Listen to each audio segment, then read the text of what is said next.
किसाना ने रैली ਨੂੰ रोकने वास्ते आले दाले बंदे लगाते। 1 मिनट यार, इतनी मैं जाऊंगा नहीं कहीं। हमने उन बंदे को उठा दिया सबको रात को, उनको मना लिया यार ना करो ऐसे। अब 70,000 कुर्सी लगी हुई, 700 बंदा वहाँ पहुँचा, मैं क्या करूँ यार। प्रधानमंत्री जी ने सर एक चीज बड़ी स्पेसिफिक एमएचए ने अपनी स्टेटमेंट किया है कि नेसेसरी ਜਿਹੜੀ क्लियरेंस है, it was taken from DGP Punjab when it was decided to travel by road।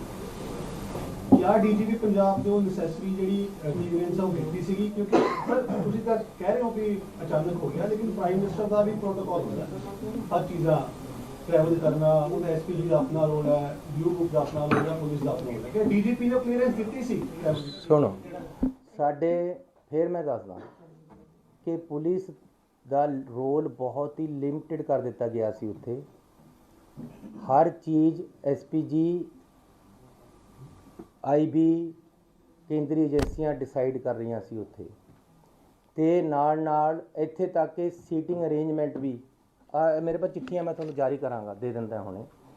Seating arrangement भी सीएम कित्थे बैठेगा, कौन कित्थे बैठेगा, उन्होंने डिसाइड किया है। रैली का वेन्यू उन्होंने डिसाइड किया, जिथे सानू जाण दी आग्या नहीं सी, दूसरे पासे भी उन्होंने डिसाइड किया है।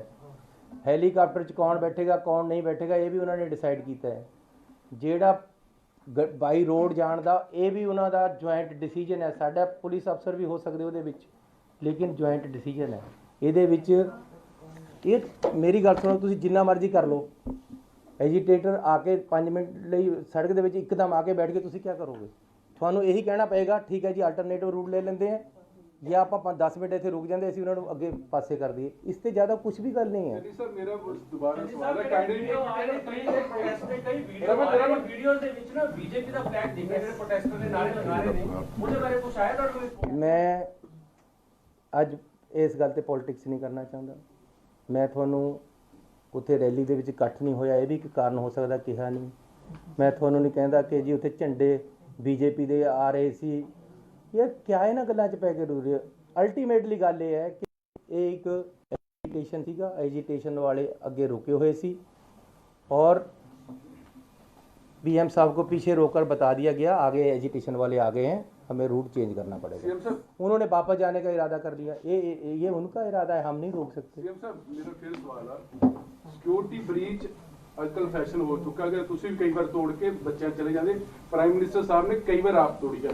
मेरा कंसर्न ये है कि प्राइम मिनिस्टर जिहड़ा पंजाबियां नूं डिफेम करके गए ने, उन्हां दे मायने की हैगे ने? सिक्योरिटी ब्रीच साडे इंडियन पॉलिटिशियन खुद तोड़ दिंदे हैगे ने, तुसीं भी कई बार तोड़ी है। प्राइम मिनिस्टर साहब ने ਜਿਹੜਾ ਆਫੀਸਰ ਹੈ ਉਹ ਸਸਪੈਂਡ ਹੋ ਜਾਂਦਾ। देखो प्राइम मिनिस्टर ਦੇ ਕੀ ਮਾਇਨੇ ਹੈ ਜਿਹੜੀ ਐਡੀ ਵੱਡੀ ਸਟੇਟਮੈਂਟ? सर मैं आपकी बात को समझता हूँ, लेकिन मैं बोलता नहीं। अपने अपने अंदाज हैं। मैं शरीफ सोच से चलता हूँ। मुझे कोई गाली दे देता है, मैं कहता हूँ यार ठीक है तू अच्छा बंदा है, यही समझ लो कि मुझे गाली दी है तो मैं कह रहा हूँ तुम अच्छे बंदे। लेकिन प्रधानमंत्री बड़े हैं, मेरे से बड़े हैं उम्र में, मेरे से बड़े हैं ओहदे में, उनको एजिटेशन वालों ने आगे रोका है, वो पीछे रुक गए हैं। किसी तरह का जान माल का ख़तरा नहीं था, लेकिन अगर उन्होंने गुस्से में या राजनीतिक तौर पे कुछ मुझे कह दिया है, मुझे एक्सेप्टेड है। मैं उनको जवाब नहीं देना चाहता। मैं उनको कहता हूँ खुशामदीद, आप फिर आओ, लेकिन हम आगे से अच्छे इंतजाम करेंगे, आपको ऐसी दिक्कत नहीं है।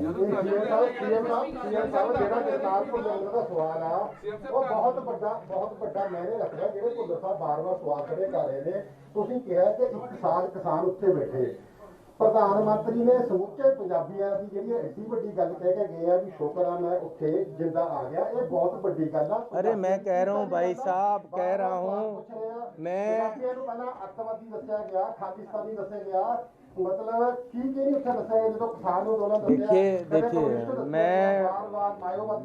मेरी बात सुनो। अज फिर प्रधानमंत्री ने एक 3 करोड़ पंजाबियों की बेइज्जती करके गए, इस करके बार-बार जगतार भुल्लर साहब ये गल कह रहे हैं कि तुसीं ये मैंने किया, ओदे बारे दसो। मेरी बात सुनो, मैं इसके मैंने नहीं निकालना चाहता, मुझे पता है मैंने क्या है, लेकिन निकालना नहीं चाहता। मैं एक जिम्मेवार पोस्ट पे हूँ। मैं होम मिनिस्टर साहब से मिलने गया था, एक ही बार मिलने गया हूँ। मैंने उनको हाथ जोड़कर एक बात कही थी मैं ये कसम खा के कह सकता हूँ, जो मैं क्या बता रहा हूँ वो सच है कि होम मिनिस्टर साहब, मैं हाथ जोड़कर कहता हूँ, चुनाव आने वाले हैं, कोई मुख्यमंत्री बने, कोई पार्टी जीते, मुझे इससे मतलब नहीं है। ये मैंने कहा था, फिर रिपीट कर रहा हूँ कि होम मिनिस्टर साहब, मैं हाथ जोड़कर कहता हूँ कि चुनाव आ रहे हैं, कोई मुख्यमंत्री बने, कोई पार्टी जीते, इससे मतलब नहीं है। लेकिन एक कृपा करना, एक मैं आपसे रिक्वेस्ट करता हूँ कि पंजाब में सद्भावना, आपसी प्यार बना रहे।